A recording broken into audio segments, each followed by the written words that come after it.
35주년 통일 성과에 대해서 여러분께 지금부터 이제 본격적으로 아까는 대략 뭐 정체성이나 독일 통일 관련한 어떤 이런 여론조사 결과 뭐 이런 것들을 이제 간략히 말씀을 드렸고, 자, 지금부터는 이제 완전히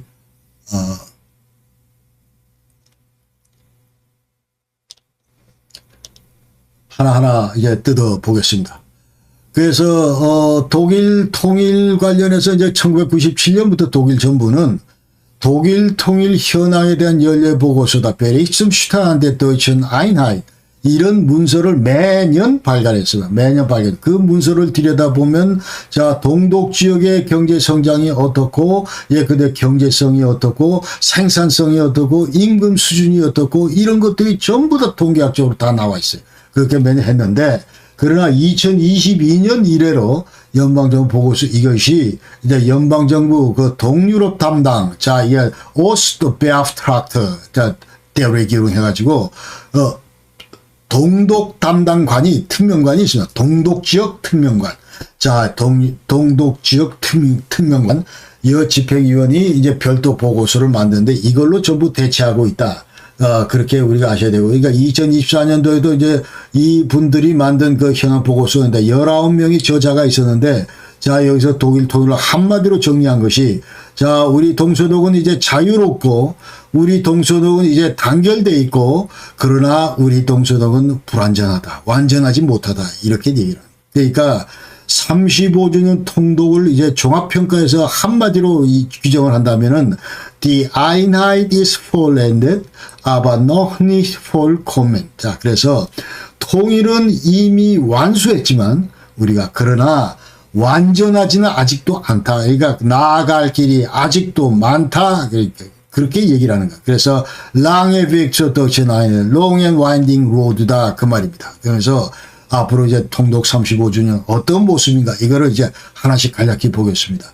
자, 통일에 대한 긍정적인 평가, 자, 이렇게 하는데, 아까 얘기대로 지금 통일이 객관적인 것들은 모두 통일 초기에 다 이루어졌습니다. 예컨대, 자, 이게 무슨 정치 분야나 행정 분야나 군대 이런 것들은 91년, 92년, 93년, 그 다음에 이 인프라스트럭처 이런 것들도 90년대 중반에 전부 다 돼 있었어요. 그러니까 외향적으로 이런 것들은 전부 다 이제 90년대 초에 다 이루어졌고, 그러면서 지금 35년이 지난 지금, 자, 이 통일을 바라보면서 여러분들은 어떻게 생각하느냐, 긍정적으로 평가하는 요소가 뭔가, 이걸 물어봤더니 29%가, 제일 많은 응답자가 이제 여행 자유, 그 다음에 베를린 장벽 철거, 그 다음에 가족 재개랍, 이 전부 동독 주민들을 상대로 이와 같은 답변이 나왔다. 단일 국가로 통일된 거 22%, 그 다음에 17%가 이제 정치적인 민주주의 하는 문제, 그 다음에 11%는 이제 경제 성장.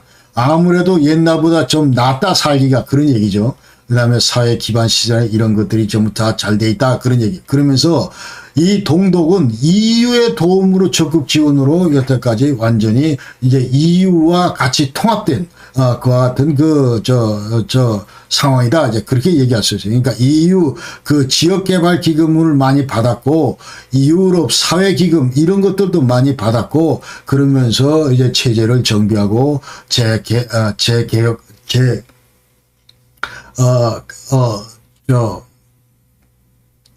노이그 스트럭처, 새로운 이제 완전히 개조하는데, 큰 그 역할을 했다, 이제 그 말이죠. 그 다음에 경제 부분 관련해서는 이제 1인당 그 경제 생산량이 91년도에 비해서 약 한 40%가 증가했다, 그렇게 하고, 그러나 동독 지역 전체 경제 생산량을 보면은 서독에 비해서 아직도 86%에 달한다.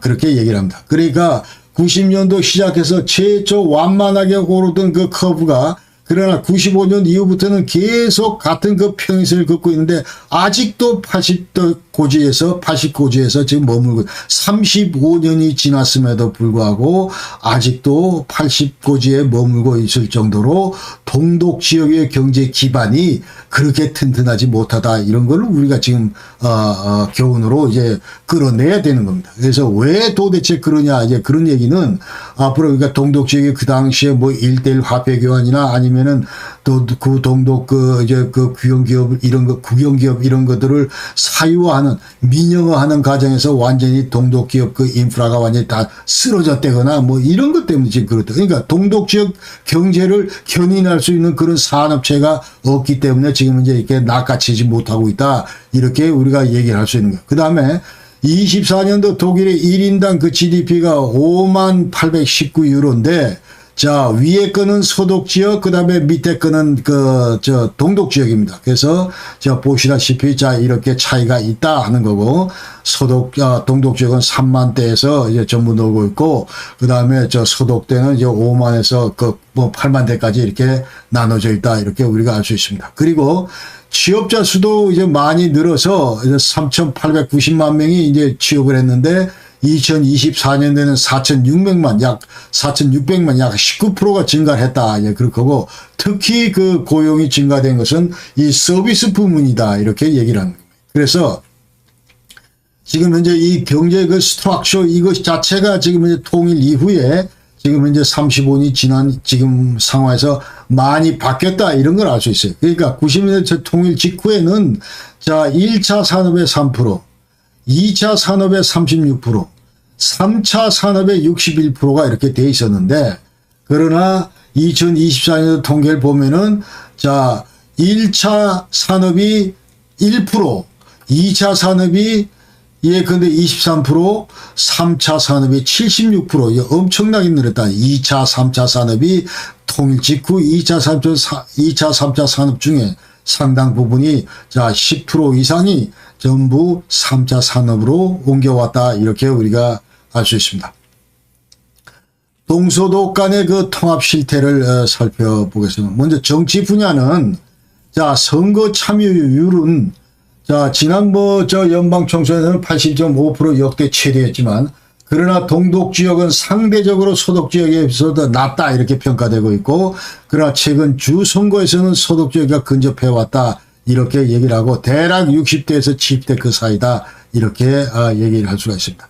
그 다음에 민주주의 만족도 관련해서는 자, 이제 소독이 동독보다 더 만족해야 한다. 이런 얘기입니다. 그러니까 근본적으로 동독 주민이 만족도가 상대적으로 떨어지는 것은 아직도 가슴속에 내가 2등 국민이다. 그런 인식이 지배하고 있기 때문에 그렇다. 이제 그렇게 얘기를 하면서 과거 이제 완전히 변혁되는 단계에서 어떤 쇼크, 흡수당할 때 그 쇼크, 그 다음에 이 동독 주민들은 스스로가 나는 nicht verstanden werden, 자, 이렇게 한다는 거예요. 그 뭐냐면 나는 뭘 얘기를 해도 잘 이해를 못해. 왜? 동독 체제에서 오래 살았기 때문에 소독 체제를 몰라서 소독 사람들이 하는 일반 대화에 끼어들지 못한다. 그런 얘기예요. 그런 감정. 그 다음에 구조적인 약점 이런 것들도 있기 때문에 그렇다. 이제 그렇게 전문가들은 평가를 하고 있고, 그 다음에 민주주의 기능에 대해서 불만이 이제 동독이 훨씬 많다. 그 다음에 일반적인 정서도 경제체적 만족도에서 차이가 보이고 있고, 그 다음에 여러 가지 그 기구에서 예컨대 의회나 무슨 이 관공서나 아니면 각종 그 조직이나 이런 데서도 왜 우리가 소독 출신보다 훨씬 더 이 코타가 부족한가 이런 거에 대해서 이제 전부 다 불만이 많다 그 말입니다. 그 외에 이제 경제 사회적인 관점에서도 그렇고 역사적인 요인 아까 얘기대로 이제 변혁의 충격에서도 그렇고, 그러나 젊은 세대들은 자 이제 16세에서 34세까지 젊은 세대들은 평균적으로 이제 고령 세대들보다 민주주의에 더 만족해 한다. 이렇게 얘기를 하고 있고, 그러나 EU 전체 차원에서 비교할 때 동독의 민주주의 만족도는 가장 낮은 편이다. 이제 그렇게 평가됩니다. 그러나 서독은 평균 이상인 반면에 자, 그러니까 아직도 EU 평균 그런 그 잣대로 보면은 자, 동독이 여전히 지금 현재 좀 처진다. 이렇게 우리가 평가할 수가 있습니다. 그 다음에 임금 격차를 보면은 자, 이 임금이라고 하는 건 이제 서비스, 제조업, 자, 여기 평균 월총 소득을 얘기를 하는데 자, 이 격차가 사실은 통일 이후에는 엄청 컸다. 그러니까 서독이 1987유로인데 동독은 920, 1000유로가 안 됐다. 이제 두 배가 훨씬 2분의 1도 안 됐다. 그런 얘기죠. 그러나 최근에는 이제 임금 격차가 많이 줄었다. 그러나 그럼에도 불구하고 여전히 격차가 존재한다. 그러면서 이제 서독은 4,810유로, 동독은 3,973유로다. 많이 올라왔다. 그래서 이제 이 임금 성장을 보면은 서독은 2배 뛰었는데 통일 이후에 동독은 4배나 뛰었다. 이렇게 얘기를 하는 거예요. 이렇게 얘기를 하고, 그 다음에 동독 인구는 서독에 대비해서 약 한 80% 수준이다. 이렇게 얘기를 하고, 실업률도 지금 많이 줄어들어서, 자, 동독이 8.2%, 서독은 6.1%다. 옛날에 통일 직후에는 배도 넘었다. 그렇게 이제, 전부 얘기할 수가 있습니다. 자, 여기서 이 도표를 보면은, 자, 이 도표가 지금 현재 2024년도 그 도표인데 보면 맨 위에 게 보면은 맨 위에 거는 이제 이것이 이제 그 경제성입니다. 경제성이 예컨대 자 통일 직후부터 쭉 올라가다가 경제성이 계속 80고지에서 완만한 곡선을 그리면서 이렇게 평행선을 그리고 있고, 그 다음에 요 밑에 거는 이제 생산성입니다. productivity. 자, 이 위에 거는 economical efficiency고, 그 다음에 여기는 productivity. 그러니까, 야, 이 10분에 10개 만드냐, 20개 만드냐, 이런 건 생산성이고, 그러나 전부 다 만들었더니, 야, 이 시중 원가가 훨씬 더, 비싸게 먹힌다. 이러면 이 경제성인데, 이런 경제성이나 생산성이 아직도 80고지선에서 머물고 있다. 이 말이에요. 그런데, 요 밑에 도표를 보면은, 요 밑에 도표는 제가 2010년도에, 그러니까 무려, 25년 전에, 15년 전에 만든 도표인데 이 위에하고 똑같다는 거예요. 그러니까 지금 현재 완전히, 약간 올라오다가 90년대 중반부터 계속 평행선을 긋잖아요. 자, 그런 식으로. 그러니까 지금 현재 동독 경제가 아까 얘기대로 근본적으로 어떻게 탄력을 받을 수 있는 그와 같은 그 동독 경제를 추동할 수 있는 그런 그 원동력이 있는 그런 그 인더스트리가 없다는 게 지금 심각한 문제다. 이렇게 얘기할 수 있습니다. 그 다음에 동서독 간의 그 부를 보면은 격차가 크다. 그 얘기예요. 그러니까 지금 현재 자 93년도에 이제 동서독 그 가구 평균 순 자산을 비교해 봤더니 자 서독이 무려 3배나 많더라. 그 얘기고, 2018년도에는 봤더니 그래도 소득 대비 절반 수준밖에 안 낸다. 이제 그런 얘기요. 그런 얘기. 그러면서 이제 이 가구가 한마디로 좀 더 못 산다. 이제 그런 얘기죠. 가족이. 그러면서 그 다음에 이 일반적으로 얘기하는 게, 야, 서독 사람은 우리보다 잘 살고 동독 사람들은 좀 가난해. 이런 그 태제가 완전히 아직도 지배한다. 그런 얘기. 거기에 지금 현재 관련된 게 뭐냐면 상속하고 증여 문제가 나옵니다. 그러니까 서독은 역대로 부모님들이 잘 살아서 자식들한테 무슨 뭐 상속도 많이 하고 뭐 그런다. 그 말이죠. 그러면서 동독은 이 보잘것이 없다. 이 상속 증여하는 이런 것들이 왜 부모들이 전부 다 보잘것이 없다. 이제 그런 얘기죠. 그러면서 자 1인당 상속 증여 이런 것들을 볼 때 서독이 예를 들어서 1600유로면 동독은 400유로니까 무려 4배나 지금 현재 서독 젊은이들이 부모로부터 훨씬 더 많은 상속을 받는다. 이런 얘기예요. 그러니까 오늘날 부라고 하는 건 주로 상속을 통해서 전달되는 거다. 그렇기 때문에 동독 젊은이들은 결코 부자가 될 수가 없다. 이제 그런 인식들을 전부 동독 주민들을 하고 있다는 거예요. 이거 불리하다 그렇게 얘기하는 거예요. 그래서 여기서 나온 그 이제 아이디어가 뭐냐면은 자 모든 청년들한테 국가가 2만 유로의 이제 상속 재산을 주자 그런 얘기예요. 2만 유로 정도의 2만 유로면 대략 뭐 한 3천만 원? 한 3천만 원 되는지 모르겠는데 한 3천만 원 주자 이제 그런 얘기입니다. 그런 얘기고, 그러니까 이 젊은이들이 이제 만 3천만 원을 받으면 이걸 가지고 뭐 교육비에 쓰든지 창업을 하든지 부동산 투자하든지 네 멋대로 하라 그런 얘기. 그러면서 이 유산을 물려주기 모든 사람들한테 유산을 주기 위한 그런 어떤 이런 재단이 설립이 됐습니다. 이게 Stiftung ein Erbe für jeden 해서 누구한테 다 준다. 그 말이죠. 그러니까 이거 기금은 뭐로 하냐 하면은 자, 이게 서독 지역에서 이제 예컨대 이 상속들이 많이 이루어지니까 뭐 여러 가지 큰 상속, 조그만 상속이 있는데 그 조그만 그 상속, 뭐 거기서 한 5%만 띄어내면 이걸 기금 만들 수 있다. 그런 얘기. 그러니까 큰 부담 없이 이거 만들 수 있다. 연간 상속 재산의 5% 정도 되는 이런 것들 만든다. 자, 이게 누구 아이디어냐면 SPD 아이디어입니다. 3인당 아이디어입니다. 그러니까 우리나라에서 지금 이재명이가 지금 현재 뭐 돈 퍼붓듯이, 그런 그 컨셉으로 지금 3인당이 이제 어프로치를 한 거죠. 그러나 이 집권당인 기민당, 기사당이 여기 절대로 동참하지 않습니다. 지금까지는 이제 아이디어 차원에 머물고 있고, 자, 그 다음에 통일비용 관련해서는, 자, 91년부터 2009년까지 그때 집계가 됐고, 여기 보면 1조 4천억 유로가 들어갔고, 그 다음에 이 기금 중에 약 한 반 정도가 완전히 사회보장으로 들어갔다. 그러니까, 동독 주민들의 어떤 이런 연금 주고, 실업수당 주고, 이런 데 전부 다 들어갔다. 그 말이에요.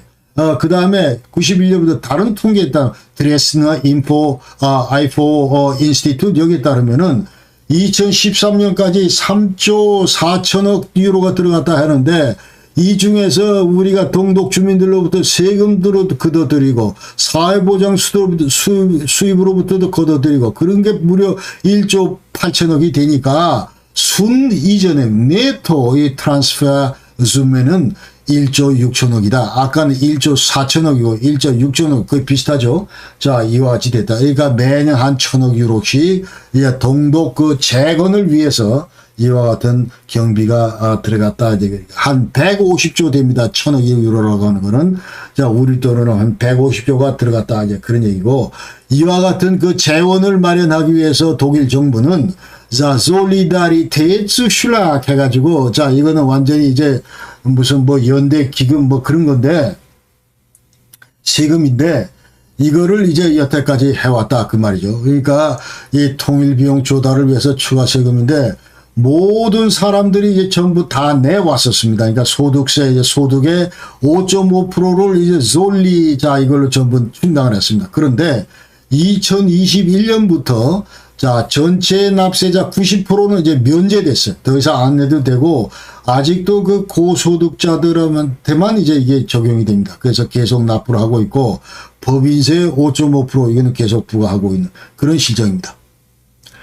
그 다음에 통일비용 관련해서 솔리다 파악더 원 해가지고 이거는 동독 지역 재건을 위해서 이제 연방하고 주정부가 전부 돈을 내서 그 다음에 동독 지역의 환경 정화나 주택 지원, 자, 이걸 위해서 945억 유로를 95년부터 2004년까지 지불을 했고, 그 다음에 이어서 솔리다 파크 2, 자, 이거에서 동독 지역 재정 안전을 위해서, 자, 이것도 마찬가지 2005년부터 2019년까지 1,565억 유로를 전부 이제 충당을 했었습니다.